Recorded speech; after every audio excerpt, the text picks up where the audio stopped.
Hello, everyone, and welcome to True Hauntings, the Untold Stories, with myself, Anne Renata, and Renata Daniel.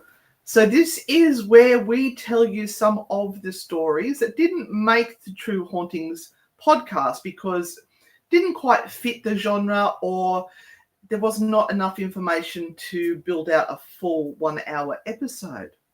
So what are you doing tonight? I'm doing a Mothman story from around the 1960s. So that should be quite interesting. Somewhere around very, very much around the area where we were last year when we went to Salem. Oh, ew.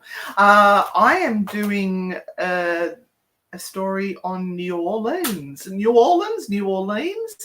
I will be looking at the Voodoo King. We always hear about the Voodoo Queen, not so much the Voodoo King. So I hope you will enjoy the stories. Please feel free to join along, join in, write your comments in as you go, and we will give you a shout out. I'm hoping you can all hear us. So that would be a good first start. Hello, Catherine Linda, who is our grandest of all poobahs and has been a faithful companion to us for a long time. Thank you so much. Hello, Lisa, another grand poobah. Hi, Shane. How you doing? Hi, Maddie Moo, all the way from England. And who else we got? Karen. Hello, Karen. Hi, Lisa. Susie, the cat lady. And Big Ben. Big Ben's on. Hello, Big Ben. We're doing good. We're doing mighty fine. I'm still loving the intros and the outros and everything that we've done for this. I think they look really cool. And our t-shirts match. The t-shirts would match if we didn't have a green screen behind us. This is the problem. I wonder if I get up closer. No, you just see my boobs closer. No, never mind. It's this picture on the t-shirts. And we are so close to doing merch. We're going to make it ourselves. I've worked out how to get the prints. We're going to stitch ourselves. That is your job. Now, you're going to be at a fair coming up soon. The alternative fair here in Newcastle. That's coming up on the last Sunday of the month. And where's that? Not sure. I think it's South Sleeks Club in Merriweather. Oh, nice. They can even go down and have a little bit of a schnitty or something as well. Yes. Rightio. Shall we get into the first story? I'm just going to check they can hear us. Got people saying hello and that they like the pictures. Yeah, can you hear us? Let us know. I've been a little concerned that these microphones aren't picking up properly and it's using the computer microphone, so I hope the sound quality is as good as it normally is. Also, I'm having major issues with the internet. I have found that since the earthquake, the dish has moved slightly, and Roman was supposed to fix it because he's back and he didn't get up there. So if we drop out, please know that I do have a backup plan. Just hang in there and I will switch internet over to the hotspot on my phone, which is sitting at the window trying to get a decent signal as well. Oh, good. No, sound good, no issues. Excellent. All right. So, Renata. I'm going to start with me? Yeah. Okay. All right. This story comes from the delightful and fantastical writer Troy Taylor from America, who has been around for a really long time now. That's not to say anything about his age. It's just that he has done so much work in the paranormal genre. It is ridiculous. He's written so many books and they're all fabulous. And if you get an opportunity, head over to his Facebook page and like it, because there are stories upon stories upon stories. He's into a little bit of murder mystery at the moment. Oh, nice. So that's kind of, I had to dig back a little bit to find a sort of paranormal story. He's very much sort of into that murder mystery stuff right now. So, but this is about the Mothman attacks. So let me start reading. On the night of November the 15th, 1966, a young married couple had a very strange encounter as they drove past an abandoned TNT plant near Point Pleasant, West Virginia. The couple spotted two large eyes that were attached to something that was shaped like a man, but bigger, maybe 6 or 7 feet tall, and it had big wings folded against its back. When the creature moved toward the plant door, the couple panicked and sped away. Moments later, they saw the same creature on a hillside near the road. It spread its wings and rose into the air, following along with their car, which by now was traveling at over 100 miles an hour. That's miles. That's fast. That bird kept right up to us, said one of the members of the group. They told Deputy Sheriff Millard Halstead that it followed them down Highway 62 and right to the Point Pleasant city limits. So you want to show the next photo? Sorry. So they did go through... went through suburbia. It's part of the roadway, yep. And they would not be the only ones to report the creature that night. Another group of 4 witnesses claimed to see the bird 3 different times. Another sighting had more bizarre results. At about 10:30 p.m. on the same evening, Newell Partridge, a local building contractor who lived in Salem, about 90 miles from Point Pleasant, was watching television when the screen suddenly went dark. He stated, that a weird pattern filled the screen, and then he heard a loud whining sound from outside.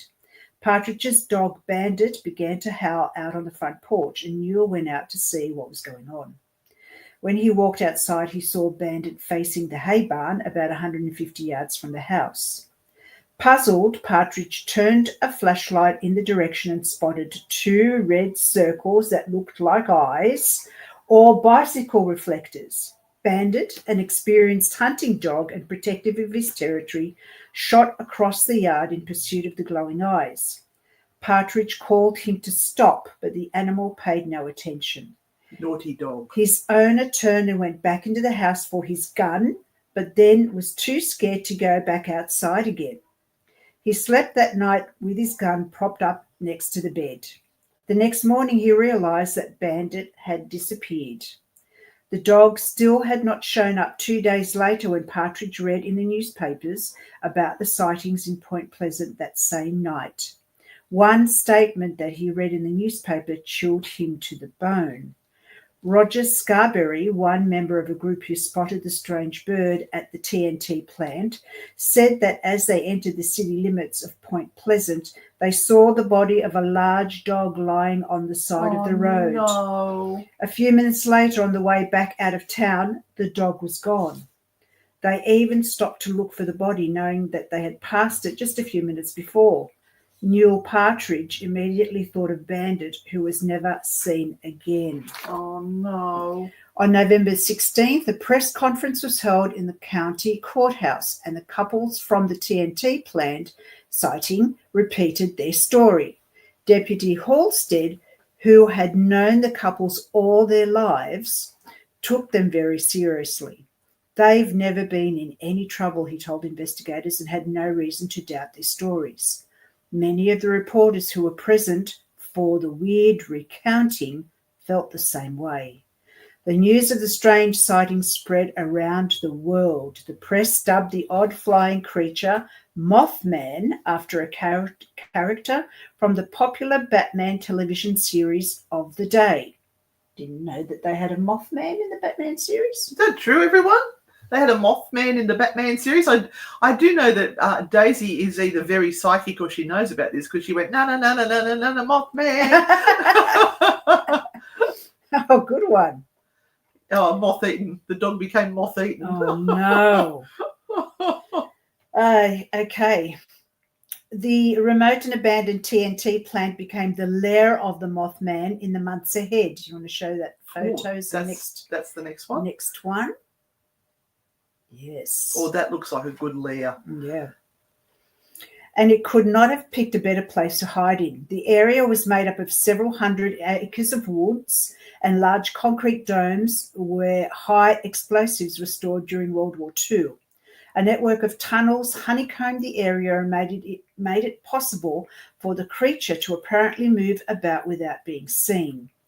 In addition to the man-made labyrinth, the area was also comprised of the McClintic Wildlife Station, a heavily forested animal preserve filled with woods, artificial ponds, and steep ridges and hills.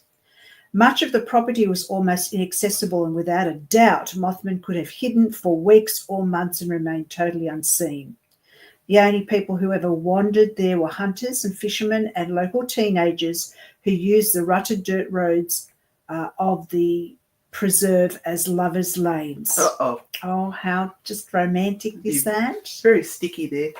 Very few homes could be found in the region, but one dwelling belonged to the Ralph Thomas family. On November the 16th, they spotted a funny red light in the sky that moved and hovered about the TNT plant. It wasn't an airplane, said Mrs. Marcella Bennett, a friend of the Thomas family. And she said, but we couldn't figure out what it was. Mrs. Bennett drove to the Thomas house a few minutes later and got out of the car with her baby. Suddenly, a figure stirred near the automobile. It seemed as though he had been lying down, she later recalled. It rose up slowly from the ground, a grey thing, bigger than a man with terrible glowing eyes. Mrs. Bennett, There it is in case you need to look at it again. Was so horrified that she dropped her little girl. Oh, my God. She quickly recovered, picked up her child and ran into the house. That's horrible. The family locked everybody inside. Not funny. You're supposed to look after the children, not drop them and protect yourself. But hysteria gripped them as the creature shuffled onto the porch and peered into the windows. So now it's a Pecan Tom, Pecan Mothman. Pecan. Don't start us. Don't start us on the pecan. The police were summoned, but the Mothman had vanished by the time the authorities had arrived. Mrs. Bennett. Oh, sorry. You've got it stuck in your head now. Mrs. Bennett would not recover from the incident for months and was, in fact, so distraught that she sought medical attention to deal with her anxieties. She was tormented by frightening dreams and later told investigators that she believed the creature had visited her own home too. She said that she often heard a keening sound like a woman screaming near her isolated home on the edge of Point Pleasant. This is horrendous. You know, it's just awful. Many would come to believe that the sightings of Mothman, as well as UFO sightings and encounters with men in black in the area. Men in black as well. Whoa. Which occurred over the course of months that followed were all related. For over a year, strange happenings continued in the area. Researchers, investigators, and monster hunters descended on the area. Yeah, Shane, you would have been there with them. I know. And it was said that at least 100 people personally witnessed the creature between November 66 and November 67. That's 1966 and 1967. According to their reports, the creature stood between 5 and 7 feet tall, was wider than a man, and shuffled on human-like legs. Its eyes were set near the top of the shoulders and had bat-like wings that glided rather than flapped when it flew. Strangely, though, it was able to ascend straight up like a helicopter. Witnesses also described its murky skin as being either grey or brown, and it emitted a humming sound when it flew. Oh. The Mothman was apparently incapable of speech and gave off a screeching sound. Mrs. Bennett stated that it sounded like a woman screaming.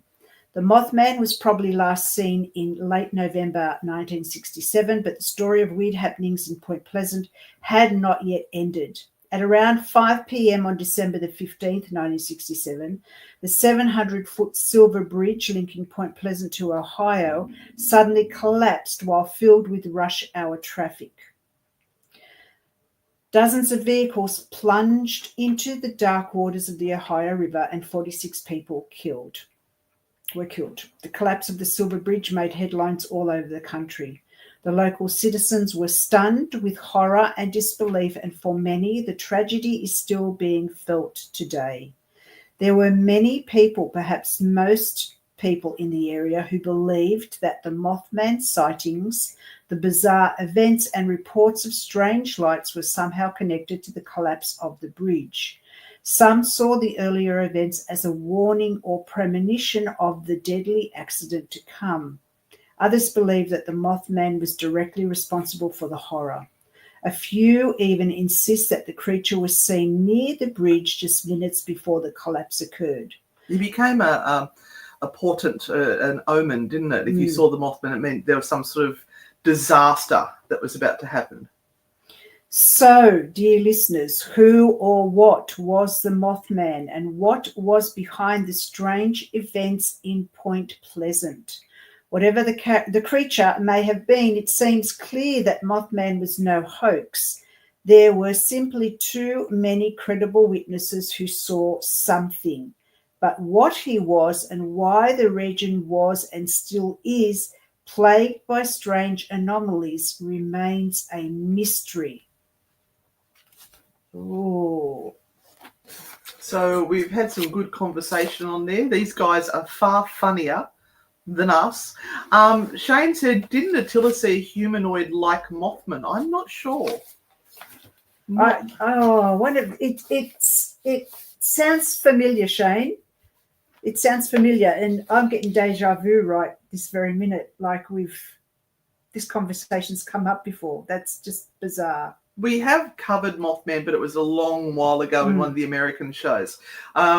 Big Ben said, do you think the movie Jeepers Creepers is loosely based on Mothman?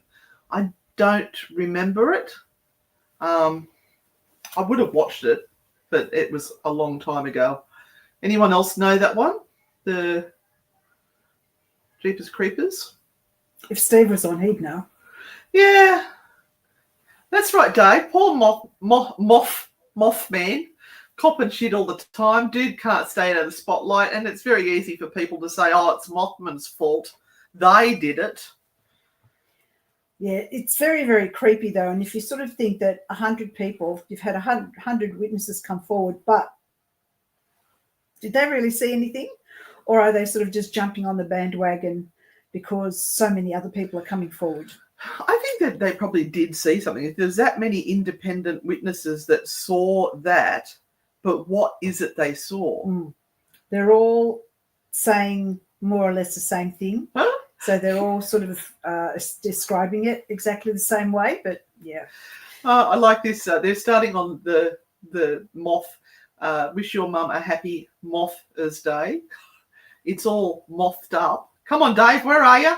He was attracted to the spotlight. Oh, okay, it's a Dracula-like Mothman type thing. Yes, a moth would be attracted. He saw the light. And the roll is mouldy. God, you guys are funny. Yeah, it always interesting. The Mothman? Well, not just Mothman, but the critters and the creatures that are out there, because the cryptids. Yeah, I just don't feel that we know everything that is here on this planet. I really don't. And that's scary. There could be something in this room right now. That's right. Flashing. Hi, Zell. Flashing their willy at us. That wouldn't be Zell. I know we've got the two dogs here. We were recording the True Hauntings podcast the other day, and you can actually hear the dogs at one stage rather snore, but then the rain pelted down and you can hear that. Yeah, you got to love the comments. All right, so it's your turn. My turn. I took inspiration from Mysterious Universe, and there was a story there that sort of interested me on the Voodoo King of New Orleans. So I'm going to be giving you a little bit of a chat about that one. So we're heading off to New Orleans, Orleans, yes, please. Whatever you like to call it. That was crazy when we went there.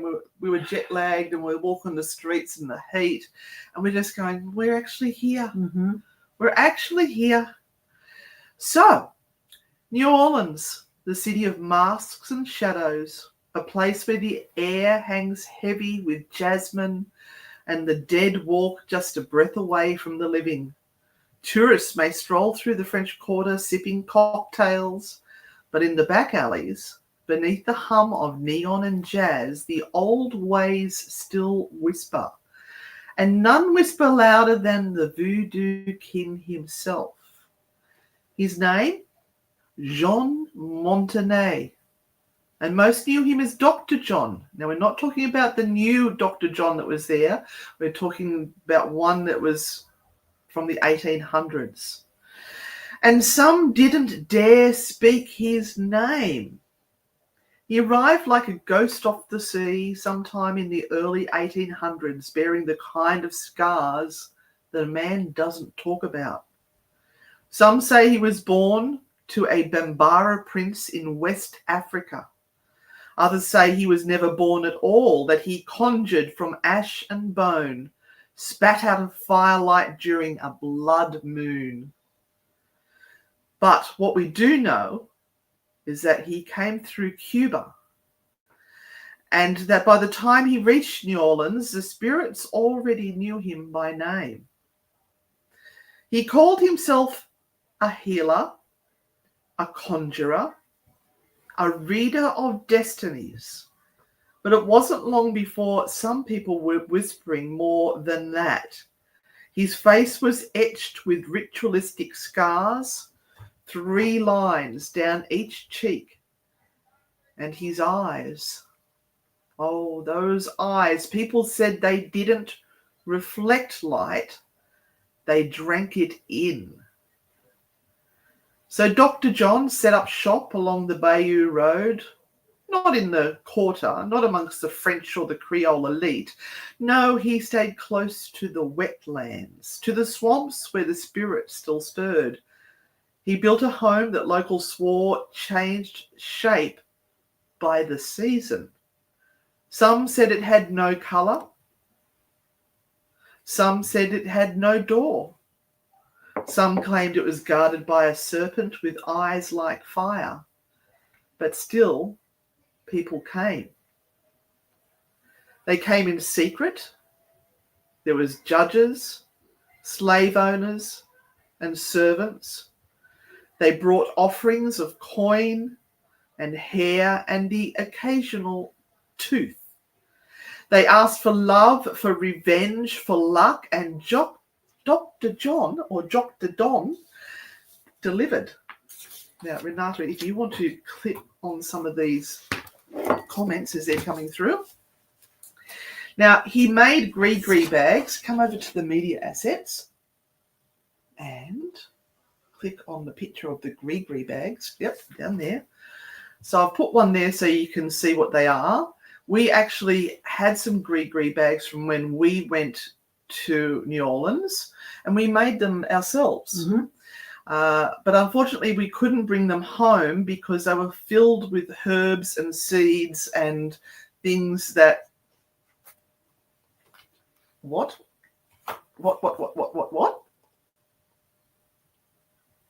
They're full of things that we can't bring home because of Australia and its quarantine laws. That's correct. There are some that you can bring back that if they are sealed and they are... we did look up the rules and the regulations. If they are sealed and commercially made, you can bring them back. So anyway, back to the gree bags. Thank you. Now I've given you the look. They're small cloth bags filled with bone, herbs, and power. He could stop a man's luck with a whispered word or heal a festering wound with a touch. You're festering. Mothers swore he cured their dying children, and men claimed he summoned dreams that showed them where to find buried treasure. Where's our buried treasure? Just want to know. But then came the stones. Now, this will remind you of something, Renata. The stones. They started falling one night on a house uptown. Just pebbles at first. Then chunks of rock hailing from a clear sky. No storm, no culprit, no escape. For days they fell, shattering windows, caving in roofs. And when the family begged Dr. John for help, he simply smiled and said, I can stop the storm if you pay the price. Now, what does that remind you of? Well, there are a couple of poltergeist cases in America and in Australia where they had stone-throwing ghosts or kind of stone-throwing happening. The Gyra ghost. The poltergeists. Yeah. Poltergeists so often have these stories about the stones. Yeah, I've got you back onto there. Thank you. Meanwhile, back to the story. People began to fear him then. Rumours spread that he had over 50 children, that he kept wives chained in different homes, that he could leave his body at night and walk the streets as a black dog or a snake or a crow perched above your door. Some said he danced naked in the swamp at night, calling down lightning with his screams. Others claimed he kept a shrunken head that whispered secrets of the dead poet and didn't know it. And always, they said he could not die. Then came the stranger. No one knew his name. He came off a steamer from Havana with nothing but a black satchel and a face like carved granite. He walked straight to Dr. John's home, knocked once, and entered without waiting. So one of these other ones here are where his home was supposed to be. Yep. What happened inside? No one really knows. But the swamp screamed that night. The trees shook, dogs howled, and birds dropped dead from the sky. And in the morning, Dr. John's house was gone, burned to the foundation. Not a single ember glowed. It was as if the fire had started from within. Dr. John was never seen again. Some say he was taken back by the spirits. Others think he left to shed his skin like a snake and slithered into another form. There are whispers he still appears to those who call his name 3 times beneath a cypress tree during a new moon. Damn, too many things. I was going to go, Dr. John, Dr. John, Dr. John. Got to find a cypress tree and a... Be warned. Oh, okay. What? If he answers, he doesn't come with blessings. He comes with a price. Of course. One woman in the 1930s claimed she saw him standing on the porch, I'll get the words right, on her porch in the rain. Said he offered her a gold coin in exchange for her unborn child. When she refused, he vanished. But her belly stayed flat and no heartbeat was ever heard again. Oh, yeah, it's pretty rough. And then there's the grave. If you go to St. Louis Cemetery, you'll find a cracked, unmarked tomb at the edge of the oldest wall. Locals say it doesn't belong to any registered name, but sometimes there's a fresh chicken bone on the steps, a splash of rum, a whisper in the air that smells of fire, ash, and blood. So next time you walk the streets of New Orleans, look carefully. Listen harder. That shadow in the corner of your eye, the one that smells like smoke and roses, that might be him. Smoke and roses. It might be Dr. John. the Voodoo King, and if he offers you a deal, take it or run. Just don't ask for change. No. Do we like it? Do we like the story? Can't tell because I can't see the comments. There we are. Oh, Maxine. Oh, gosh, thank you so much. Oh, it's so kind of you. Where are we? New Orleans? Dr. John Hexian, you know it. Oh, here we go. Sounds killer, like the evil Dr. Jones. He was possessed. Hi, Robert. How you doing? Hello, Big T. First time travelling council workers throwing the stones. Shapeshifter. He's a freak. He's a weirdo. His name was Marty from 1985. Yeah, we may be having trouble with the internet, as I said before. It looks like it's back now, though. Hello, MJ. How are you? I'm just going to scroll down a little bit. Hi, Jeremiah. I think you bought us some coffees the other day. Thank you so much. Really appreciate it. We needed them. It's exciting. Oh, who's taken the deal? See, this is what we were talking about this before. You've got to set the price. Don't just take the deal. Find out what the price is.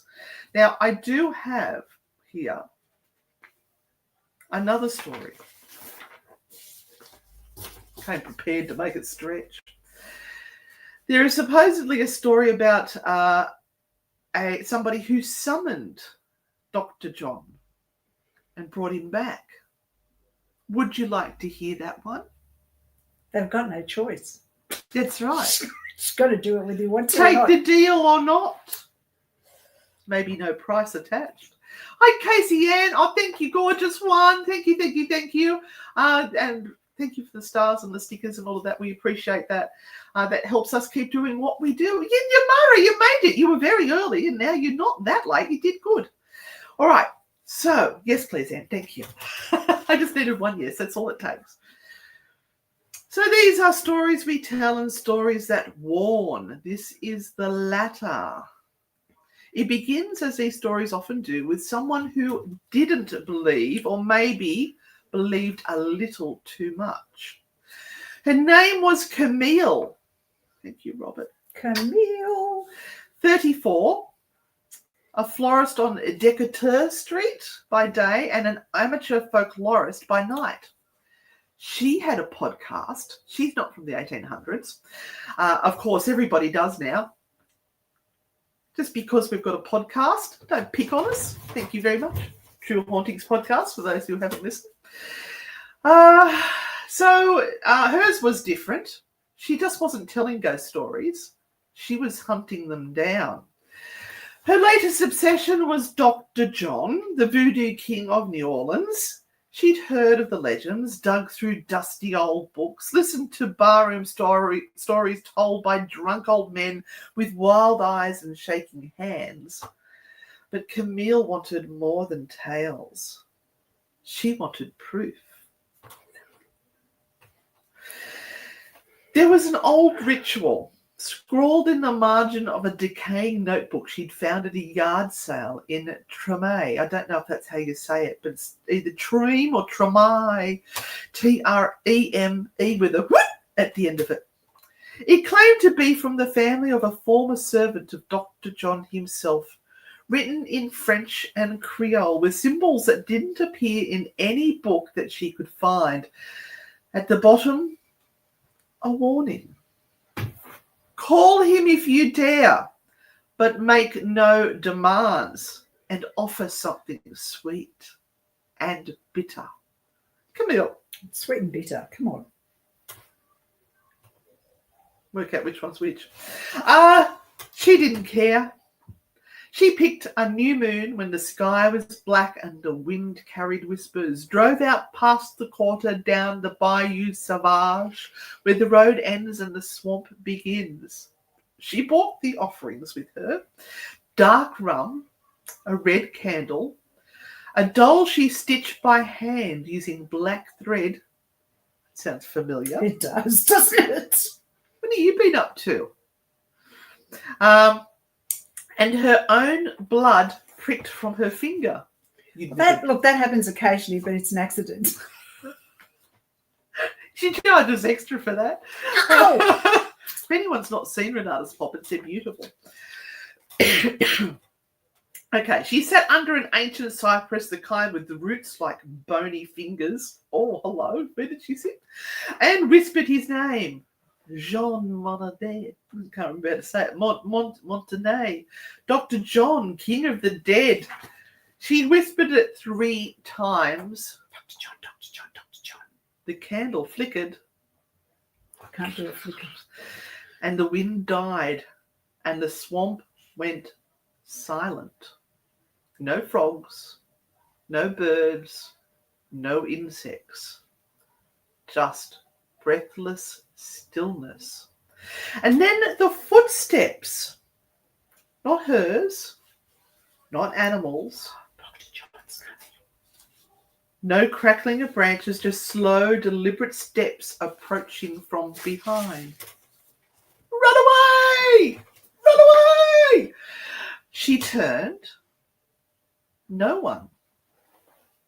She turned back. The doll was gone. In its place, a coin. Not shiny, not gold. A blackened thing with a face too worn to recognize.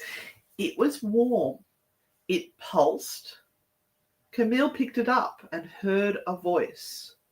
A whisper. Not in her ears, but in her bones. What price, little one? What do you really want? Want it all and I want it now. That'd be a great song. She couldn't speak. Her tongue felt too large, her lips too dry. Always a problem.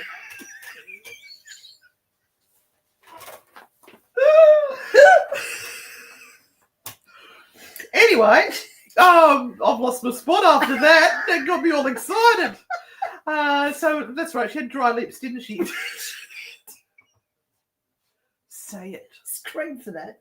The voice coiled inside her skull. She opened her mouth, barely a whisper. Yeah, you can say that one. I want to know the truth. The world split. The candle exploded into flame. Trees bent inwards as if to listen. And in that moment, Camille saw him, not with her eyes, but inside her mind. A towering figure, dark and gleaming, skin like polished obsidian, eyes void. Symbols burning into his chest, fingers long and spidery, tipped with bone. And around him, ghosts, tethered to him by chains of light and shadow. Dr. John? He smiled. And then she woke up in her car, parked, windows fogged. Hours had passed, no sign of the ritual, no candle, no coin, but there were muddy footprints on the inside of her windshield. What has she been up to? Muddy footprints on her windshield. Oh dear. For days she couldn't speak. Her voice was gone.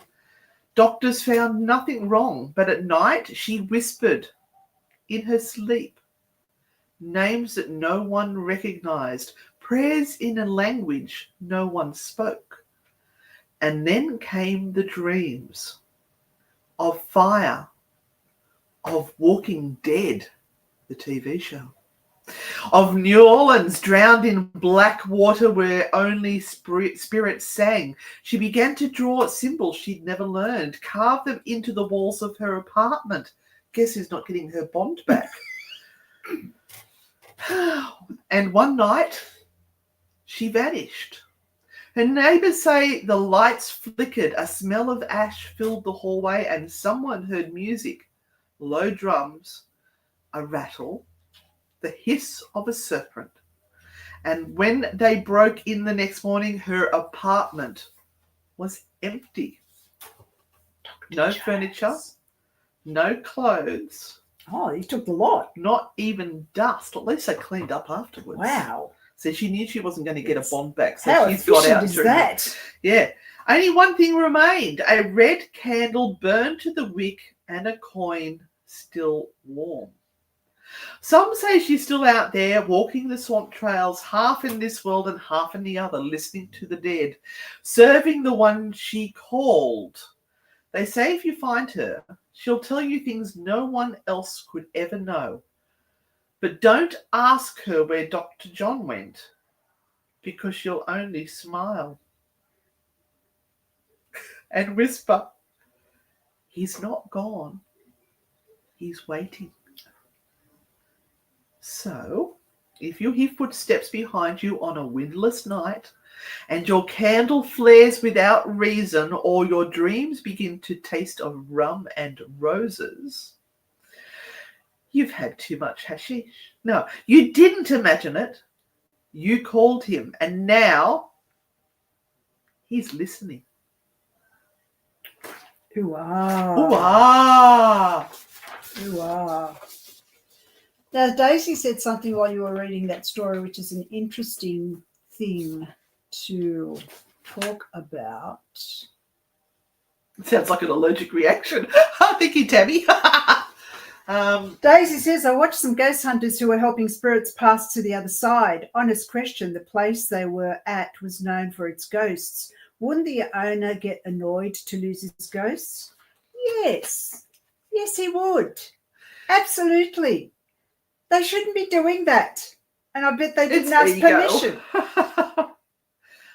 Yeah, I remember when we were at Monte Cristo, there was somebody that was doing a ritual to move the ghosts to the other side, and they got really angry with them. But, I mean, the ghosts won't go if they don't want to. But you can't do that on somebody's property. No. I agree. It's let anybody else know. And, I mean, the thing is but that people... if the spirits asked for help and you were getting intelligent responses, would you then help them cross over?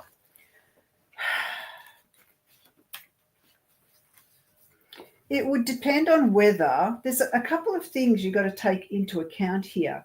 Like if it's the most famous ghost on the site, I would have a chat with the owner first and say, look, we were here last night and this is what happened, you know, and then sort of see what needs to be done and if we get permission to go in and do that.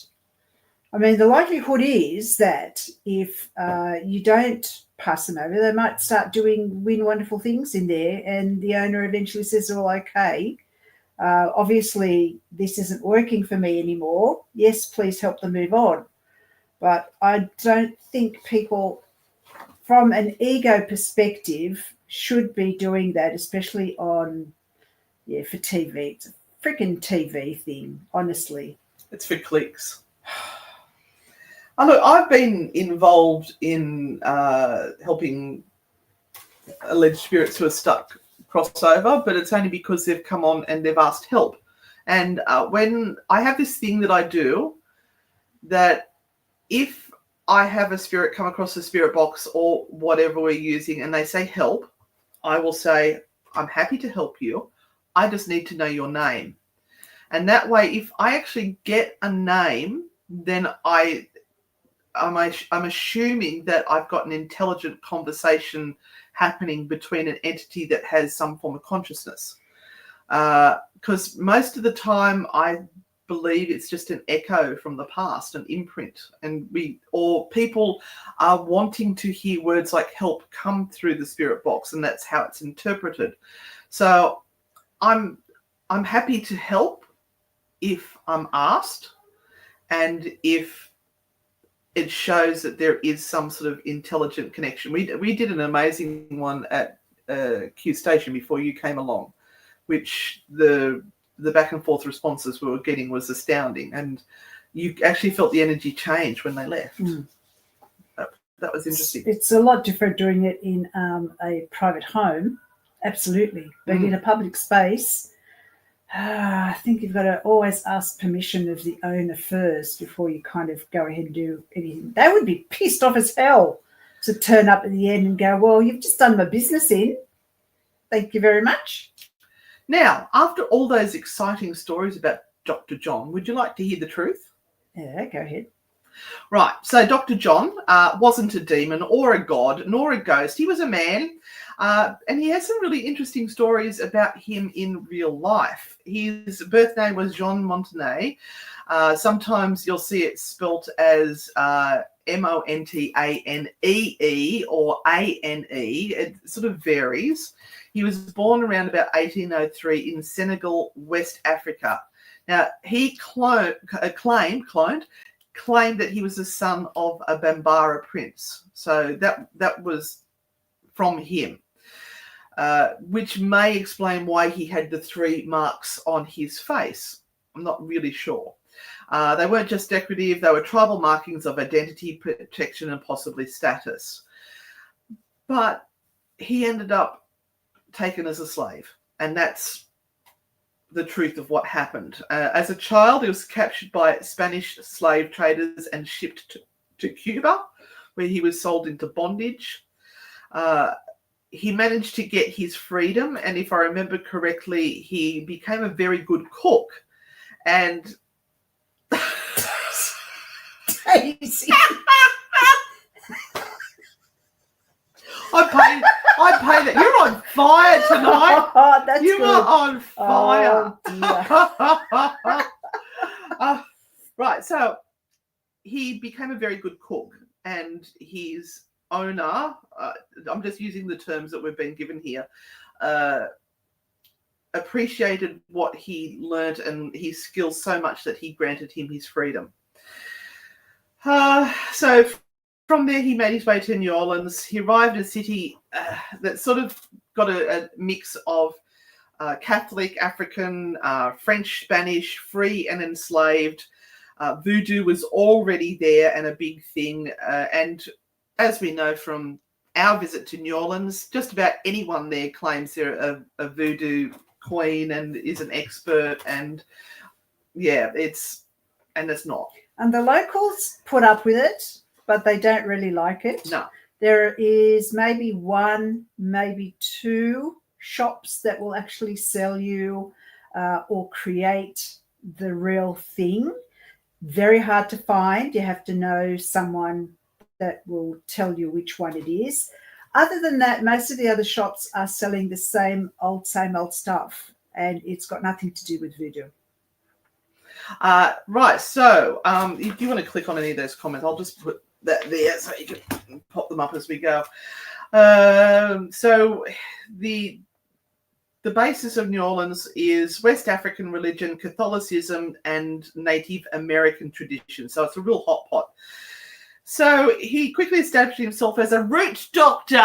You're all going to love that, aren't you? He was a root doctor. Oh. Spiritual healer, herbalist, practitioner of Gree magic. He adopted the name Dr. John and marketed himself as greater than a man. Tall, because he was very tall. You're right, Daisy. She's been quite, what did you say, psychiatric tonight. That was her words, not mine. He was very tall and imposing and always dressed with a bit of a flair, as does everyone who lives in New Orleans. So he knew how to get the attention of the people around him. And there's stories that he wore snake skins or real snakes and strutted about with special canes. And you see a lot of those characters there, don't you? And he worked with the drums of his home country. But he was no back alley hustler. He sort of became a bit of a spiritual celebrity there. He claimed he could read your future, heal your sicknesses, curse your enemies, bless your children, and people believed him. So it's the belief in what he did that was important.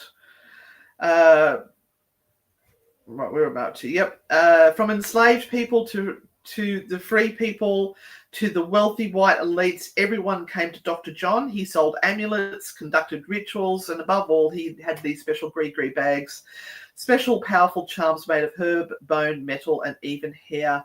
and his reputation, and because of his reputation growing so rapidly, so did his wealth. Now, he's said to have owned multiple properties along Bayou Road, which is where I had some of those pictures up there before, and at one point claimed to have 15 wives and over 50 children. So some of those stories are there, a little bit of truth in the stories, but whether it's true or whether it was part of his showmanship, nobody really knows. But he really was quite wealthy. He was seen traveling in a horse-drawn carriage with fine drapery, and clients were lining up to have a moment of his time. But some people weren't real happy with him doing so well and having so much wealth. Marie Laveau rose in prominence. Some say their paths crossed. That's the French version of crossed. No, the details are a little bit fuzzy there, because the details surrounding Marie Laveau is a little bit interesting as well. That's another one we could do in this one, the Untold Stories. Some say they worked together. Some say they were rivals. Probably they worked in different spheres. I think probably Marie Laveau would be working more with the women and empowering the women, whereas I think she was also very involved in the Catholic masses and social politics, whereas John was more focused on spiritual healing, African-rooted rituals and mysticism, and making money. So what went wrong? In his later years, Dr. John's grip on power and wealth began to loosen as public interest shifted and Christian morality tightened its grip on New Orleans. Voodoo practitioners were increasingly criminalized or dismissed as charlatans.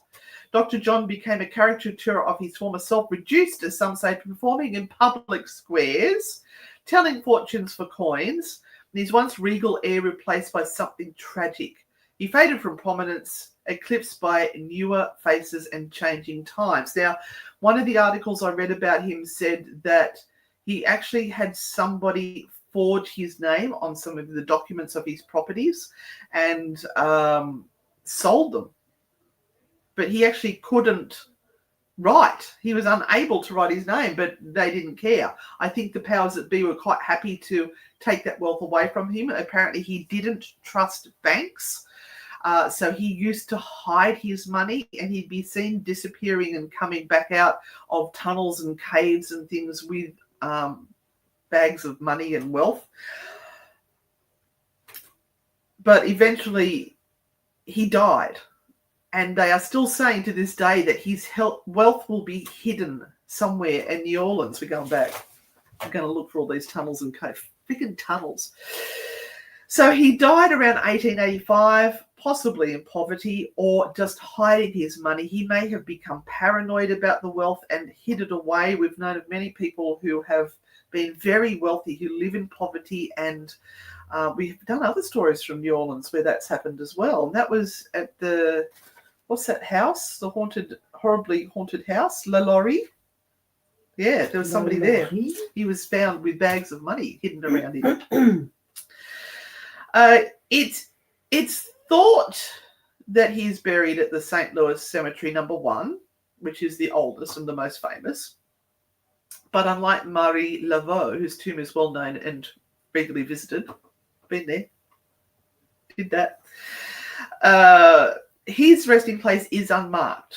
But some people have claimed this one that I mentioned in that story, the crumbling one with no name, is his. I don't know. I really don't know. So even if it's not his, people are making that his shrine where they will leave offerings to him. So you'll see coins, rum, black candles, chicken bones, gree bags.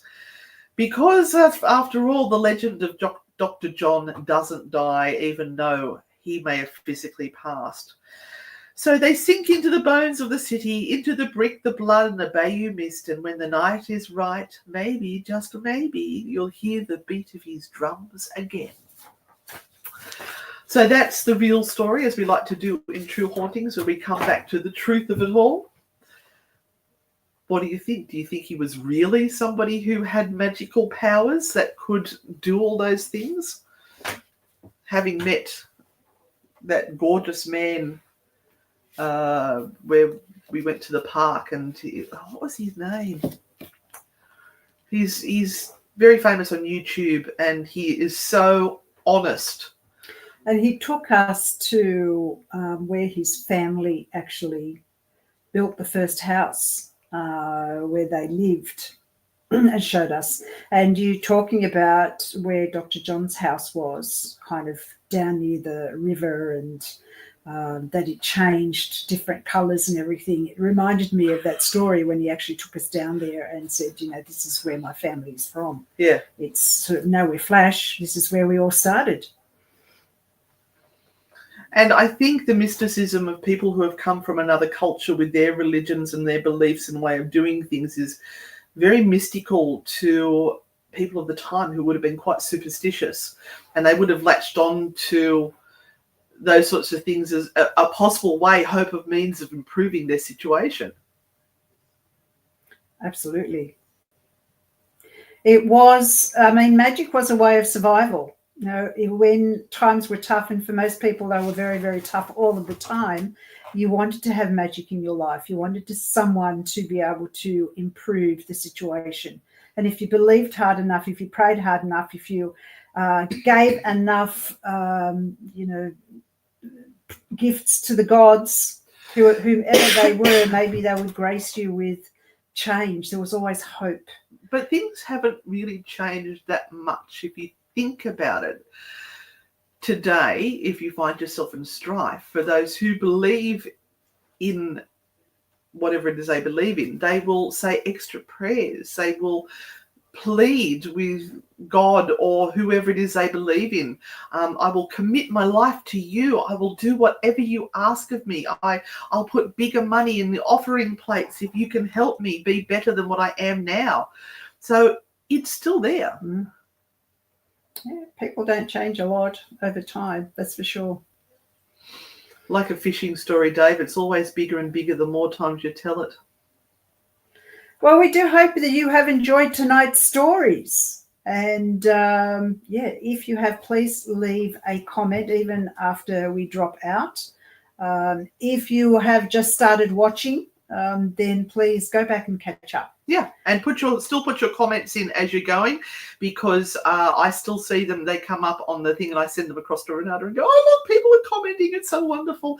And again, a big shout out to Bernadette, who is going through all of our videos from way back when. It's like 6 years or more worth there. And she leaves a comment on every single one, and we really appreciate it so much. And thank you for the rest of you who are going back and looking at our videos too. Again, we've kept our promise. We have content every Thursday night, 8:30 p.m. Sydney time. Oh, look, hello, Elizabeth. How are you? Yes, it's because we've got a green screen behind us, and there is actually blue here in the shirt. I'm just going to try something. What I'm going to do is I'm going to go over to here, and where is it? The settings, because I can actually show you what the t-shirt looks like, because I will stand here and I will quickly get my boobs lined up with the camera, and then it's going to drop out and you'll see the green screen behind us. That's what the t-shirt looks like. They will be part of our new merch very, very shortly. So you'll be able to buy one of these t-shirts. It does say True Hauntings, the Untold Stories. I love it. It's really, really cool. But we will make the picture just a tiny little bit smaller. It's a little bit. Yeah. Goes right around. Boob to boob. You need to have big boobs to get the full story out. So we will make it a teeny little bit smaller, but it's a really cool t-shirt. And we've got some other things that are coming in as well. We might do some work on that tomorrow. Mm-hmm. And we'll get a trial one up and see what they look like, and we will be selling them and making them ourselves. Hi, Sandy. Mm. And who else has just come in? Elizabeth. It's nice to see you all here. All right, we're going to head off. Hope you've enjoyed it. Let us know. Fill the feed with love hearts and eggplants and whatever it is you want to put in there, because that helps us with the YouTube algorithm. We'll see you on the dark side. Stay spooky. Be frightfully good. And don't be a dickhead. Bye.